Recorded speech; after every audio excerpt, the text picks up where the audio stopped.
नाज़रीन हाणे रुख कंदासीं मलीर जो। मलीर में ब्रेकिंग न्यूज़ अवां ताईं पहुचाईंदासीं। मलीर में डिग्री कॉलेज गुलशन हदीद जी शागिर्दियाणी मुबैना ज़्यादतीअ जो शिकार थी आहे। जवाबदार बुशरा राजपर के बेहोशीअ जी हालत में छॾे फरार थी विया आहिनि।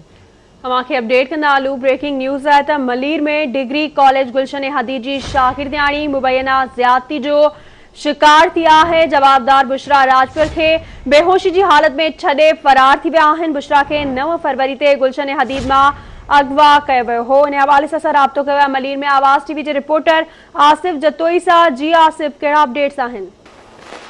जी बिल्कुल बताया तो शाह टाउन जो उस्ताद है रहवासी उस्ताद सलमान राजपर जो प्राइमरी स्कूल जो हेडमास्टर हो, उनकी 16 वरियन की न्याणी जेका बुशरा है जेका गुलशन हदीद की डिग्री कॉलेज में पहुंची हुई। बताया तो 2 ॾींहं पहिरीं 9 तारीख़ से सुबह जो जेका ये स्कूल कॉलेज पढ़ण आई, कॉलेज का जीअं वापस निकती तो वो लापता थी वही। जंहिंजो FIR जो कल रात स्टेट थाने में दाख़िल थी आहे। असांजी ॻाल्हि ॿोल थी आहे सलमान राजपर सां। उनजो चवणु आहे त मुंहिंजी न्याणी 9 तारीख़ ते कॉलेज पढ़ण वई ऐं कॉलेज खां वापस न आई ऐं आउं उनखे ॻोल्हींदो रहियुसि। ऐं जेका 10 तारीख़ ते सुबुह जो डिफेंस मां फोन आई ऐं उतां जेको बेहोशी की हालत में मिली आहे ऐं जंहिंसां जेको ज्यादती कई वई आहे। ऐं हिन जो चवणु आहे त अॼु जेको काल्ह जेको राति स्टील टाउन थाने ते FIR दाख़िल कराई आहे, जंहिंमें 5 जवाबदार आहिनि। 2 जवाबदार जेके समी ऐं फवाद जेको उनखे पुलिस गिरफ़्तार करे वरितो आहे। मुंहिंजी ॻाल्हि ॿोल थी आहे स्टील टाउन थाने जे SHO सां।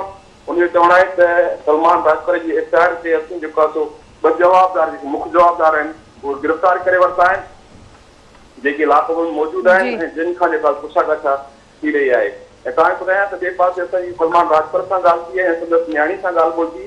उनजो चवणु हो त हू जेको कॉलेज पढ़ण वई ऐं जीअं कॉलेज खां ॿाहिरि निकिती तंहिं पोइ समी ऐं फवाद खे जेको कार में अगवा करे नामालूम जगह ते खणी विया, जिते उन खां अलावा 2 ॼणा ॿिया मौजूद हुया जिन संदसि साणस सां जेको ज्यादती कई ऐं बेहोशी हालत में जेको अच्छा आसिफ, मूंखे इहो ॿुधाइजो त जिन जवाबदारनि ज्यादती कई आहे उनखे उन बुशरा सुञातो पे? जी बिल्कुल, जेके 2 स्टूडेंट आहिनि उहे स्टूडेंट हुया समी ऐं फवाद, जेके जिन खे वो सुञाणे पई। उनजो चवणु आहे त हू मूंखे जेको ज़बरदस्ती कार में अगवा करे खणी विया नामालूम जगह ते, ऐं जिते जेको 2 ॼणा वधीक जेको 2 खां 3 ॼणा मौजूद हुया जिन खे आउं नथी सुञाणा, जिन खे ॾिसी ऐं सुञाणे सघां थी पई, जिन खे पहिरीं न सुञाणी हुई।